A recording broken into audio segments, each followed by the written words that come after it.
Donc, bonjour, aujourd'hui, c'est une entrevue traditionnelle et non une entrevue atypique, parce qu'aujourd'hui, c'est une entrevue qui est sponsorisée par NeuroPlus et pour le modélisme.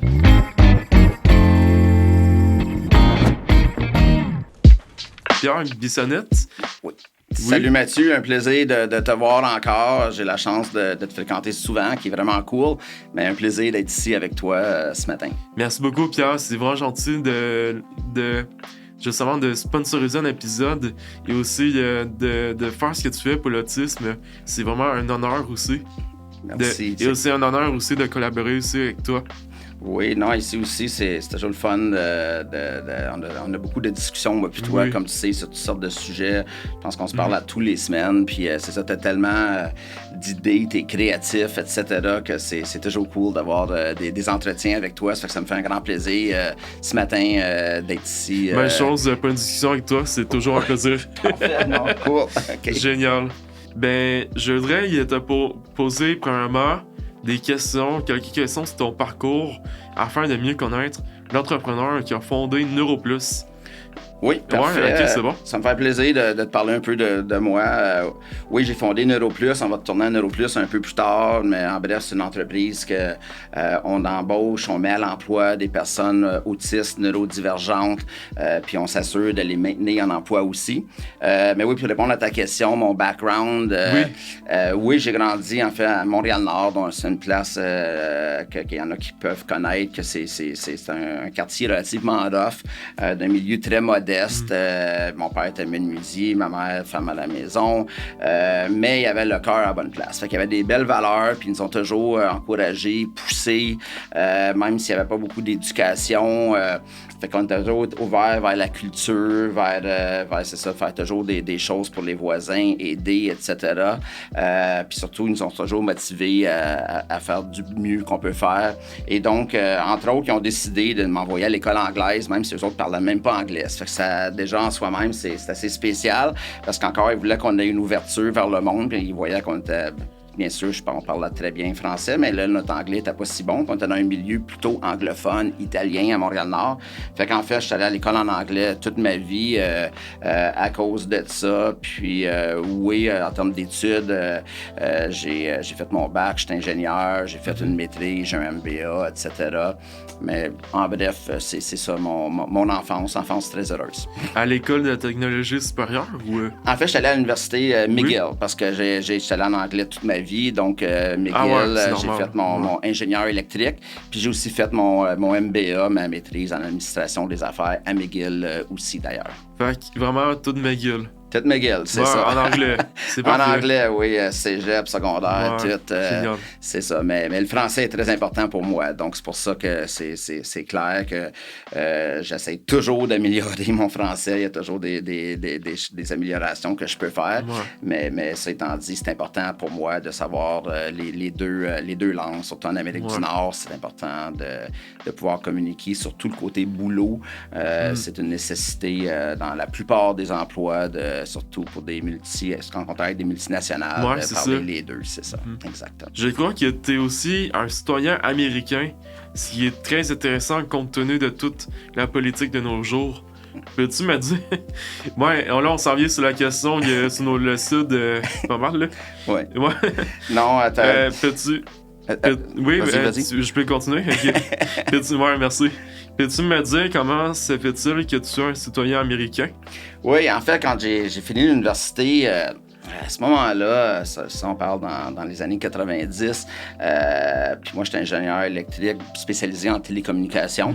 Puis la compagnie que tout le monde voulait travailler en ce temps-là, c'était chez Nortel. Nortel, qui avait aussi un aile de recherche qui s'appelait B&R. Fait que c'était mon rêve. Mais rentrer chez Nortel à ce moment-là, c'était très difficile. Tu peux avoir les meilleures notes au monde, puis à moins que tu aies des contacts, c'était impossible de rentrer là. Ça fait que donc, pour moi, la façon de rentrer là, c'était d'y aller parce que j'ai appris la porte d'en arrière. Puis la porte d'en arrière, c'était que si tu travailles n'importe où chez Nortel, au monde. Après 12 mois, tu peux transférer à n'importe où tu veux. Fait que dans mon cas, j'ai commencé à Brockville, en Ontario, donc une petite ville de rien en s'en allant vers Toronto. J'ai fait mon 12 mois là-bas, puis ensuite, je suis retourné au Québec. Puis après ça, quelques années plus tard, mon côté curieux me fait que je voulais faire quelque chose à l'international. C'est que donc là, j'ai regardé qu'est-ce qu'il y avait, puis c'était les belles années, parce qu'il y en avait beaucoup d'opportunités. Fait que j'avais 6 pays que j'avais le choix de déménager. Il y avait Philippines, Singapour, Australie, la France, l'Angleterre. Mais l'autre place que j'avais, c'était aux États-Unis. Mais la raison que les États-Unis, que je suis allé vers ça, c'est parce que l'emploi, en fait, oui, j'étais basé aux États-Unis. Je vivais aux États-Unis, à Miami. Mais c'est parce que la job en tant que telle, ça ne va pas relier avec les États-Unis, mais c'était avec l'Amérique latine et les Caraïbes, dans les 34 pays. Donc, j'ai passé plusieurs années à juste voyager dans ces pays-là. Mais j'étais basé aux États-Unis. Puis quand après beaucoup d'années que tu es aux États-Unis, j'étais là à peu près 12-14 ans. Mais tu peux avoir ta citoyenneté américaine. Et parce que j'ai eu des enfants là-bas, eux autres, automatiquement, étaient américains. Ça fait qu'on s'est dit, juste avant de partir pour le Canada, on va aller chercher notre citoyenneté américaine jusqu'au cas qu'un jour, on veut y retourner, puis on n'a pas besoin de niaiser à ce moment-là avec des visas, des cartes vertes, des choses comme ça. Fait que oui, je suis un citoyen américain. Donc, je suis aussi de près tout ce qui se passe avec la politique américaine. C'est triste à voir ce qui se passe ces jours-ci. Oui, il faut comprendre que M. Trump, il essaie de défendre les États-Unis. Il n'est pas là pour travailler pour tous les pays du monde. Il est élu par les États-Unis. Mais ça étant dit, oui, on en arrache ces jours-ci avec ce qui se passe. Puis j'espère que M. Trump va réaliser des choses autres que le côté business de gérer un pays. Puis c'est important de prendre soin de nos voisins, entre autres, incluant dans ce cas ici, le Canada. Être citoyen américain et canadien. Et canadien, oui. Donc, je vote aux élections américaines. Je fais mes rapports d'impôts aux États-Unis. Donc, ça tout ce qui va de travail, hein? avec être un Américain aussi. Ouais. Mais c'est ça, pour moi, c'est important quand même de la maintenir parce qu'on ne sait jamais le futur. C'est ça, donc surtout que nos enfants peuvent déménager là à tout moment et on ne sait pas, peut-être qu'un jour, on veut se rapprocher d'eux s'ils habitent là-bas.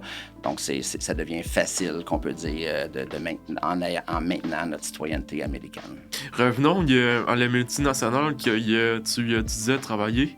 Ouais. Oui. Tu es revenu des États-Unis.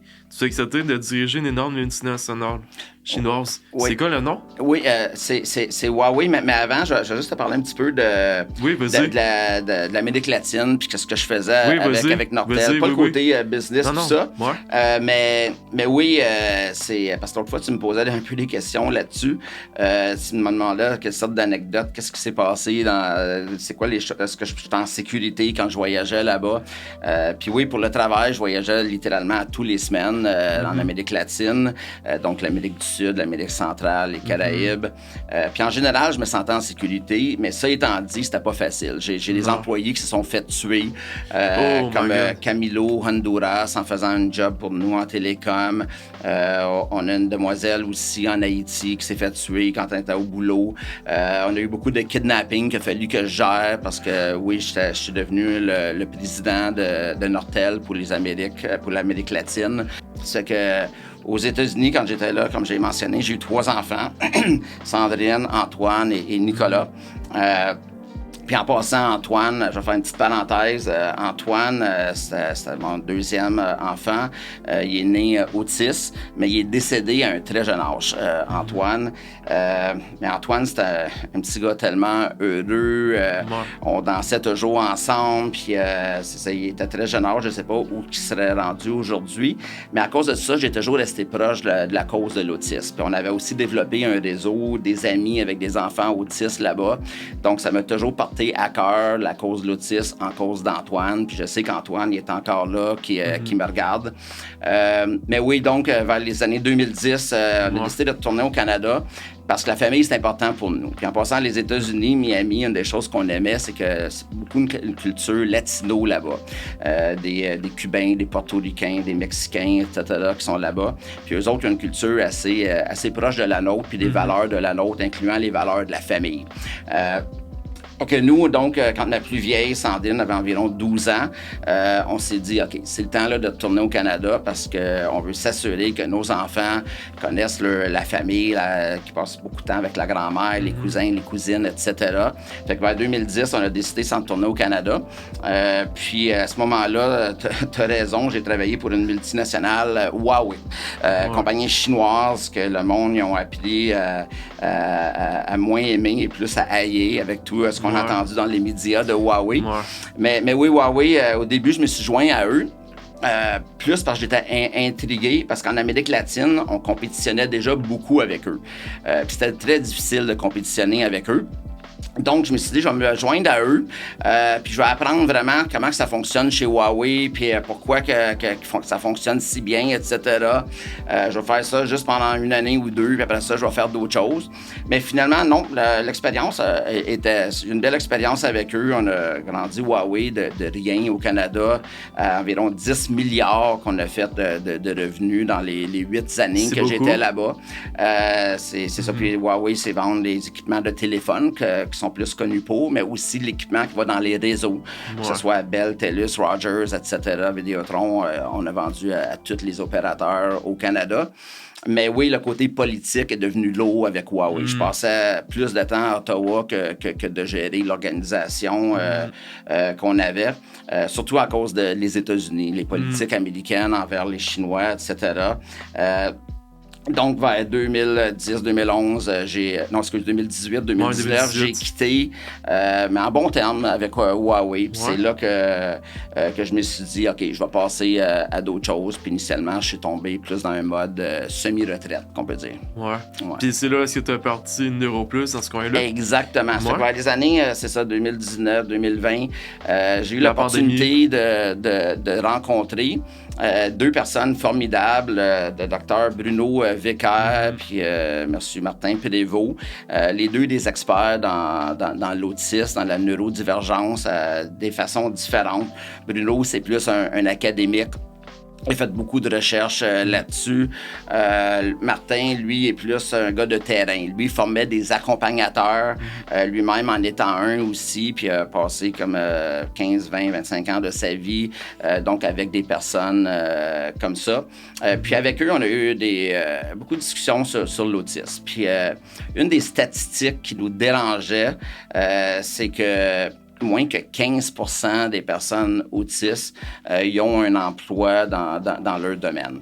Puis encore, si je recule un petit peu, pour ceux qui sont moins familiers avec le spectre de l'autisme, si je simplifie ça comme si c'était linéaire, le spectre de l'autisme, même si ça ne l'est pas, dans le fond, c'est multidimensionnel. Mais le spectre de l'autisme, c'est large. Fait qu'un bout du spectre, tu as aussi des gens avec des déficiences intellectuelles. Il y en a que c'est des déficiences intellectuelles lourdes, il y en a qui sont non-verbaux, etc. Puis il y en a qui ont des légères déficiences intellectuelles. Puis ceux, en général, qui veulent travailler, qui sont plus vers ce bout-là du spectre, puis qui sont super gentils, puis oui, il y a des entreprises spécialisées qui les embauchent, mais il y a beaucoup d'entreprises qui les embauchent aussi, mais surtout des entreprises spécialisées comme AFFI sur la Rive-Sud, qui en ont environ 400, je pense. Groupe TAC à la Ville de Québec, qui en ont comme 350, je pense. Puis oui, eux autres, ils spécialisent là-dedans, puis ils ont des subventions du gouvernement, des subventions salariales, qui est super. Mais ça, c'est pas notre spécialité à nous. Nous, on a décidé de regarder à l'autre bout du spectre. Donc, des personnes plus qui ont fait des études fonctionnelles comme toi, très fonctionnelles, puis des personnes qui ont souvent étudié dans quelque chose, qui ont des techniques, des DEC, des bacs, des maîtrises, des doctorats. Puis oui, ces personnes-là, à ce bout-là du spectre, encore très intelligents dans plein de domaines, mais encore la statistique qui dérangeait, c'est que moins que 15% eux, ils ont une job dans leur domaine. Et c'est pour ça qu'avec Bruno et Martin, on a décidé de se pencher là-dessus, puis de vraiment partir NeuroPlus, encore comprendre plus qu'est-ce qui se passe vraiment, puis voir s'il y a quelque chose à faire avec ça. Donc, c'est de même que ça a commencé. Puis, c'est vraiment admirable, là. Il y a tout ce que tu as vraiment parcouru. Wow! Je savais pas tout ce background-là de toi, Pierre. Okay. Merci beaucoup, c'est gentil de ton ouverture. J'ai d'autres questions pour toi, c'est vraiment intéressant.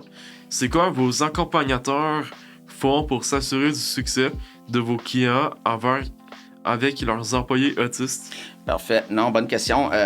Un NeuroPlus, qu'est-ce qu'on fait, big picture, c'est oui, on met à l'emploi des personnes autistes et d'autres formes de neurodivergence. Je dirais 85% de nos personnes, à peu près, sont sur le spectre de l'autisme. Il y a un autre 15% que c'est d'autres formes de neurodivergence, que ça peut être syndrome de la Tourette, différentes formes de 10, des TDAH avancés, fait que de HPI, donc une forme de douance. Fait que oui, on accompagne. Plusieurs, ils ont plus qu'une de ces choses-là en même temps. Mais oui, notre but, c'est de les mettre à l'emploi. Puis à date, ça fait environ 120 personnes qu'on a mis à l'emploi. Et aussi qu'on accompagne pour s'assurer qu'ils maintiennent leur emploi. Parce que c'est une chose d'avoir un emploi, mais c'est une autre chose de le maintenir aussi. Fait que donc, on les accompagne et on accompagne les entreprises aussi, les gestionnaires de ces personnes-là. Puis pour répondre à ta question de c'est quoi au juste qu'on fait. Ça fait que je vais mettre, quand un partenaire, puis on va dire un IA, un Beneva, un Cascade, un Desjardins, un Matrox, un CA1, un RSI, whatever, on a plein de partenaires, des grands, plus des très petits aussi, ça n'a pas d'importance. Mais tout ce qu'on a besoin pour commencer les choses, c'est nous envoyer des descriptions de poste. Puis nous, avec la description de poste, ensuite, on va faire un jumelage. Puis c'est pas juste... puis en passant, on a une banque d'environ maintenant plus de 500 personnes autistes de disponibles qui cherchent un emploi. Mais oui, on va faire un jumelage, mais c'est pas juste ce qu'il y a vraiment dans les CV, mais c'est aussi le côté personnel de la chose, interpersonnelle. Fait que nous, nos personnes qui viennent cogner à nos portes, puis on a environ 8 à 10 par semaine qui viennent. C'est beaucoup. On apprend à les connaître. Fait que oui, on fait toutes sortes de choses pour les connaître. On leur fait faire des tests, oui, comme des tests cognitifs. On les met en environnement d'équipe, voir qui a du leadership, qui en a pas, qui est plus introverti, qui est plus extraverti. Puis le but de tout ça, c'est pas d'exclure personne, c'est de vraiment mettre les bonnes personnes dans le bon poste. Parce que oui, il y a des postes que c'est pas grave si la personne est très introvertie. On va dire de l'entrée de données en télétravail, comme on a 3 qui fait chez un de nos partenaires. Mais aussi, il y en a d'autres qui sont très extravertis parce qu'il n'y a pas 2 personnes autistes de pareil. Puis oui, il y en a qui sont extravertis, on en a qui sont qui font même des jobs de réceptionnistes, comme chez L'Oréal, par exemple, ou d'autres partenaires qu'on a. Et donc, c'est ça. Donc, on fait un jumelage. On envoie typiquement pour chaque poste 3 ou 4 candidats qu'on pense que ça va être un bon fit. Si le partenaire qui nous a envoyé la description de poste dit oui, on aimerait ça faire une entrevue avec la personne. Fait que nous, premièrement, on sait que les entrevues, souvent, c'est là que ça bug. Parce que on a étudié pourquoi que moins que 15% des personnes ont une job dans leur domaine. Puis souvent, la place que ça floppe, c'est au moment de l'entrevue, ce qu'on peut dire l'entrevue traditionnelle. Parce que nos personnes autistes, ils savent qui sont différents. Puis la façon qu'ils sont différents, sont super compétents, mais ils peuvent être maladroits socialement. Peux-tu nommer un ou deux exemples anecdotiques de ça? Oui, absolument. Fait que oui, ils peuvent être maladroits socialement, comme incluant en entrevue, c'est qu'ils arrivent là très stressés parce qu'ils savent qu'ils peuvent être comme ça. Puis c'est des choses comme... ils peuvent être très directs dans la façon de répondre à des questions. Des fois, ils peuvent manquer un petit peu de filtre. Il y en a que des fois, on peut la discuter avec des nuances, donc des choses à double sens. Il y en a qui sont très littérales dans la façon de répondre à des questions. Puis quand il y a une anecdote... ouais, vas-y. Puis des fois, j'écoute les entrevues que nos partenaires font. Puis comme une de nos personnes, il est en entrevue, une personne autiste, puis s'est fait poser la question. En tout cas, moi, j'ai trouvé ça drôle, sa réponse. Mais la question était... ça s'appelait Stéphane. Stéphane, pourquoi qu'on embauche à toi? J'ai plusieurs CV devant moi. Puis la réponse de Stéphane, que j'ai trouvé c'était une bonne réponse, mais c'est pas ce que l'autre s'attendait, parce qu'il est très littéral, Stéphane. Puis sa réponse c'était je suis désolé, monsieur, mais votre question est injuste parce que là, vous me demandez de me comparer à des CV que vous avez devant vous. Moi, je les ai pas, ces CV-là. Mais si vous me les envoyez par courriel, je vais faire une analyse puis je vais vous dire si oui ou non je pense que je suis la meilleure personne pour le poste. Puis oui, nos personnes sont très intègres, très honnêtes. Puis il l'aurait vraiment fait. Il aurait fait l'analyse puis s'il n'aurait pas été la bonne personne, il l'aurait dit, écoute, cet autre candidat-là, je pense qu'il est plus compétent que moi. Vous devriez peut-être le considérer avant moi. Mais tout ça pour dire que la façon qu'il répond, c'est différent. Fait que c'est pour ça que dans le passé, 100 € plus, plusieurs d'entre eux, puis encore, je ne veux pas généraliser qu'ils sont tous comme ça, plusieurs d'entre eux ils ont la difficulté à passer au travers des entrevues parce que de l'autre côté de la table, tu as des intervieweurs. Puis les intervieweurs, la plupart, ils se connaissent pas tellement en autisme, ils sont pas sensibilisés à ça. Fait que là, quand ils voient des réponses un peu différentes, ils peuvent juste voir que la personne est un peu dans leur tête à eux bizarre. Puis donc, pour eux, souvent, dans leur tête, ils se disent « OK, mais moi, je ne prendrai pas de chance de l'intégrer dans mon équipe, je vais juste passer au suivant. » Fait que donc, on ne donne jamais une chance aux coureurs. Fait que nous, ce qu'on fait, encore si je retourne à notre processus, on envoie, si le partenaire il dit « Oui, on veut faire des entrevues », mais première chose qu'on demande, qui est un petit peu hors de l'ordinaire, on veut passer environ une demi-heure avec les intervieweurs avant l'entrevue.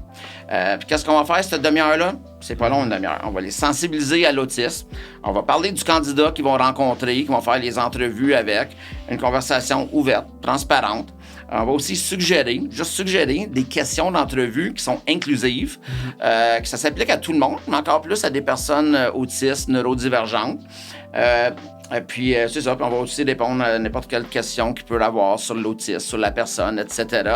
Puis là, ensuite, quand ils font l'entrevue, au moins, s'il y a des choses un peu différentes dans la façon que c'est répondu, ils réalisent que ça n'a rien à faire avec leurs compétences de la job, c'est juste qu'ils sont différents, ils pensent différemment, donc ça met vraiment bien la table pour l'entrevue.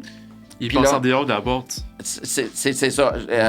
Oui, ils pensent en dehors de la boîte, tu as super raison. Ouais. Moi, la façon que je vois l'autisme, c'est... Oui, on dit souvent que les personnes autistes, c'est des personnes atypiques. Mais dans le fond, c'est quoi vraiment typique versus atypique? Pour moi, c'est une question de quantité. Les personnes autistes, quand ils sont tous ensemble, puis il y a une personne, on peut dire, typique dans la pièce, mais là, c'est qui vraiment la personne atypique dans la pièce? Parce que oui, les personnes autistes, ils pensent différemment. Les personnes autistes, ils ont... je compare ça un peu à des systèmes d'exploitation, que ce soit un cellulaire ou un ordinateur. T'as les systèmes Mac ou iOS, puis t'as Windows ou Android, que c'est deux systèmes différents. Est-ce qu'il y en a un qui est vraiment meilleur que l'autre? C'est débattable, mais c'est juste que ça fonctionne différemment. C'est un peu ça, la façon que l'on voit l'autisme. Ils fonctionnent différemment, mais encore, ils ont plein de façons, un peu comme toi. Toi, t'es tellement créatif dans ce que tu fais. Puis oui, il y a beaucoup de stéréotypes qui existent. Il y a du monde qui pense que les personnes autistes, c'est juste des personnes qui peuvent faire des choses répétitives et c'est tout, qui ont zéro créativité. Oui, qu'ils ne regardent pas dans les yeux. C'est ça, exactement. Ouais. Puis, mais il n'y en a pas deux pareils. Puis, ça fait que oui, on prépare les intervieweurs pour l'entrevue. Ensuite, ils font l'entrevue, ils suivent le processus normal, donc nos partenaires. Des fois, il y a 2 rondes d'entrevue. Des fois, il y en a qui envoient des tests d'avance, comme ils font d'habitude. Puis là, ils décident si oui ou non ils veulent avoir la personne dans leurs équipes. Puis si la réponse, c'est oui, qu'ils veulent l'avoir dans leurs équipes, puis donc ils se joignent à eux. Mais nous, la deuxième chose qu'on demande, c'est... avant que la personne rentre en poste, typiquement la semaine d'avant, on veut avoir une discussion avec ses collègues que la personne va avoir. Donc, des personnes qui sont soit dans son équipe ou d'autres équipes, c'est ceux qui vont interagir le plus souvent avec. Puis on va avoir une discussion d'environ une 40aine de minutes, typiquement. Puis des fois, il y a 2-3 personnes qu'on fait ça avec. Des fois, il y en a 30-40. Ça n'a pas d'importance. Puis qu'est-ce qu'on fait? On sensibilise tout le monde à l'autisme. On parle du nouveau collègue qui se joint à eux. Puis oui, le collègue fait partie de cette conversation-là. Parce que comme on dit toujours, il n'y a pas 2 personnes autistes de pareil. Donc, certaines choses qu'on parle de l'autisme, le collègue, il peut dire si ça s'applique à lui ou pas, si ça s'applique à lui ou pas. Puis c'est une période de questions et réponses sur l'autisme, sur le collègue, etc. Puis là, à la fin, mais tout le monde voit, wow, la personne a vraiment toutes les compétences. Ça ne sera pas un fardeau sur l'équipe. Puis ça va chercher le buy-in de l'équipe équipe, même d'avoir une personne qu'on peut dire qui peut être un peu atypique dans l'équipe. Fait que nos accompagnateurs font ça. Puis la dernière chose qu'ils font, nos accompagnateurs, c'est une fois qu'ils sont en emploi, nos personnes, il y a deux rôles, on peut dire, à ce moment-là, notre accompagnateur, puis d'une façon continue. Un, c'est envers la personne autiste. Puis moi, je vais expliquer ça d'une façon assez simple. C'est que oui, les personnes autistes peuvent être anxieux un peu plus vite que la moyenne des gens parfois, au point que ça peut devenir problématique des fois, justement. Ça fait que donc, on est là pour gérer le niveau d'anxiété, entre autres. Et donc, puis on s'implique dans toutes sortes de choses reliées à leur travail ou reliées même à leur vie personnelle, des choses qui peuvent avoir un impact sur leur travail. Peut-être que c'est des choses liées à leur visa de travail, reliées à leur rapport d'impôt qu'ils doivent faire, puis qu'ils ne savent pas comment se prendre. Peut-être la dame d'en haut, quand ils travaillent, s'ils sont en télétravail, elle fait du bruit, ils ne savent pas quoi faire avec ça. Fait qu'on est là pour les aider dans toutes sortes de choses, pour s'assurer que tout va bien. Puis le côté de l'employeur, parce qu'on accompagne aussi l'employeur là-dedans, le gestionnaire et les RH s'ils veulent s'impliquer, mais on est là pour l'appuyer sur n'importe quoi qui peut se passer avec notre personne autiste. Donc, ça peut être que... Oui, ça peut être des enjeux de performance. On est chanceux à date, on en voit rarement de ça. Mais oui, on a plein de trucs, de solutions pour aider avec ça. Ça peut être des choses plus banales aussi. Mais on est là, en tout cas, on est là pour appuyer le gestionnaire, pour s'assurer qu'il ne se sent pas seul là-dedans à gérer une personne autiste. Puis honnêtement, ça prend pas plus de temps que gérer n'importe quelle autre personne. Mais souvent, c'est une question de confiance en eux. Des fois, ils ont peur, les gestionnaires, vu qu'il y en a qui sont moins familiers que des personnes autistes. Ils ont peur de ne pas faire la bonne chose, mais ils se sentent rassurés avec notre modèle clé en main qu'on a une personne, un accompagnateur qui est là aussi pour les accompagner si quoi que ce soit arrive. Mais en bref, c'est ça que ça fait un accompagnateur chez nous. Donc, du début, le temps des entrevues jusqu'à temps que la personne est en poste pour la maintenir en poste. Ah, c'est vraiment incroyable. C'est vraiment incroyable, je l'ai dit 3 fois.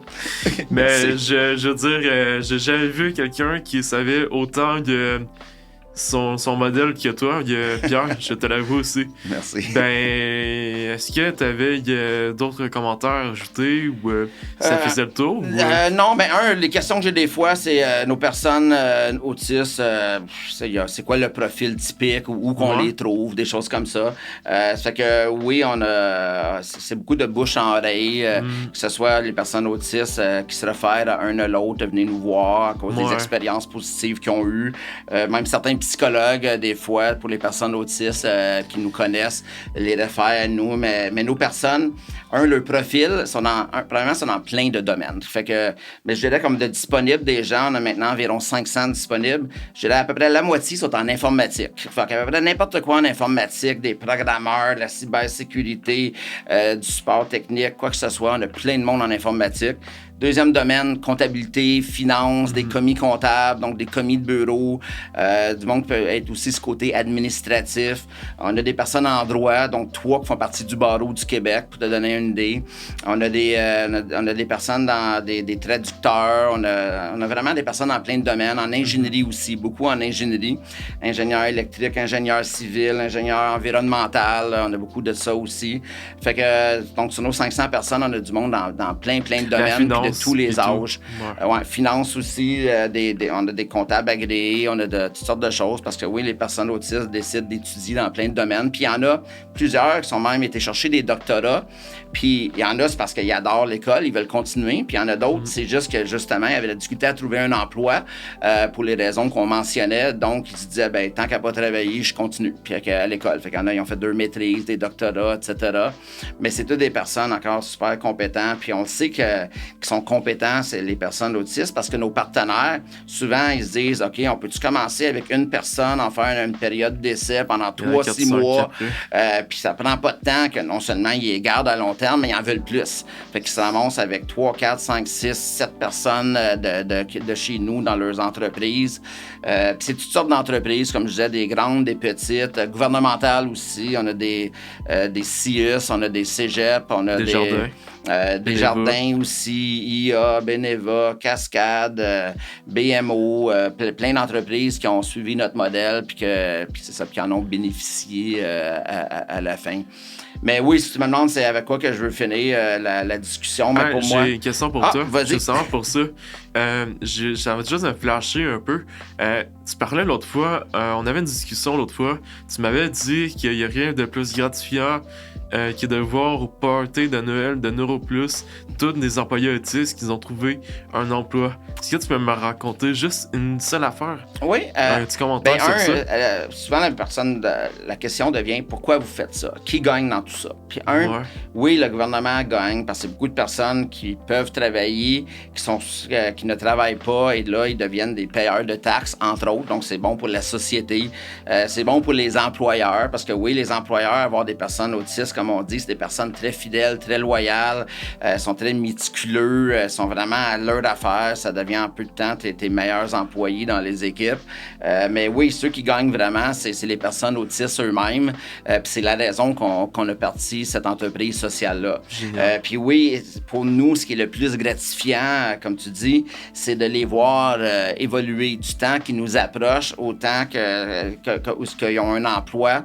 Il y en a qui arrivent, jeunesse, sont un petit peu découragés, démolis d'avoir tellement eu de rejets, surtout après avoir eu des entrevues qui pensaient qu'ils étaient les plus qualifiés, mais pour les raisons qu'on a mentionnées, ils n'avaient pas les emplois d'eux-mêmes. Mais oui, avec nous, on leur trouve des emplois, puis là, ça change leur vie. C'est vraiment cool de voir ça. Puis c'est pas juste l'indépendance financière, c'est vraiment le côté confiance en soi, qu'on peut dire. Papa, maman. C'est ça. Puis c'est là qu'il y en a qui deviennent plus indépendants de papa, maman. Ils déménagent du sous-sol, ils s'en vont dans leur propre appartement, ils se font un copain, une copine, whatever. Puis c'est beau les voir s'épanouir. Puis nous, ce qu'on fait, c'est plusieurs fois par année, on fait des activités sociales où on se regroupe ensemble. Puis oui, on a une chance. Premièrement, ils ont tous une chance d'échanger avec un ou l'autre. Puis c'est tout encore des professionnels, qu'on peut dire, sur le spec ou avec d'autres formes de neurodivergence. Mais nous, c'est ce qui est vraiment cool pour moi, c'est de les voir où ils sont rendus dans leur vie. Puis oui, il y en a qui arrivent avec leur nouvelle conjointe, puis avec un enfant. Puis c'est vraiment touchant de les voir. Puis c'est sûr qu'ils apprécient beaucoup tout ce qu'on a fait pour eux. C'est que oui, c'est super gratifiant de cet emploi-là, beaucoup plus gratifiant que de recevoir un gros chèque de paye. Là. Notre chèque de paye, c'est de vraiment avoir l'impact qu'on a sur ces personnes-là. La société aussi. Sur la société. Puis la dernière chose que tu voulais ajouter avant la fin de l'entrevue? Un petit commentaire bien simple, c'est juste être clair, c'est que quand on parle aux entreprises, on leur demande vraiment pas de la charité quand on leur demande de donner un emploi à une personne autiste. Ce qu'on demande vraiment, c'est juste donnez-leur une opportunité. Faites le saut de dire, sais-tu quoi, je vais leur donner une chance, puis vous allez voir que vous ne le regretterez pas. Les employeurs, encore et encore, on voit comment ils sont heureux de leur décision d'avoir fait ça, surtout dans cette ère de l'EDI qui est importante en plus. Donc, souvent, les grands patrons, les actionnaires, tout le monde sont à l'appui de ça, ils supportent ça. Puis comme je dis, il n'y a pas de coût associé à ça, il n'y a pas de fardeau, c'est juste du positif qui sort de ça. Donc oui, tout ce que je peux demander aux employeurs, c'est donner-leur des chances, des opportunités, c'est vraiment pas de la charité. Puis si jamais quelqu'un qui nous entend, il a un intérêt de faire ça, de pas hésiter de me contacter. Encore, mon nom c'est Pierre Bissonnette. L'entreprise c'est NeuroPlus, qu'on peut voir sur l'Internet partout, donc ça nous fait plaisir. Ouais, neuroplus.org, c'est notre site web neuroplus en un mot.org. Puis de là, ça va nous faire plaisir d'avoir une discussion, soit avec des personnes neurodivergentes, soit avec des employeurs ou n'importe qui d'autre qui a un intérêt de discuter de tout ça. Ben, merci beaucoup, Pierre, de l'entrevue. C'était vraiment sympa de t'avoir. Ça me fait un grand plaisir. Oui. Merci à toi, Mathieu, de m'avoir accueilli ce matin. Puis c'est ça, lâche pas ce que tu fais. Moi, je suis un de tes plus gros fans de tout ce que tu fais. Je suis très impressionné. Tu lâches pas de m'impressionner. Puis je sais que tu vas faire des grandes choses dans ta vie. Ça fait que lâche pas, Mathieu. Merci. On lâche pas la patate. On lâche pas. Dans la patate. Okay. C'était l'entrevue avec Pierre Bissonnette de NeuroPlus. Je vous souhaite une agréable bonne journée et merci d'avoir écouté.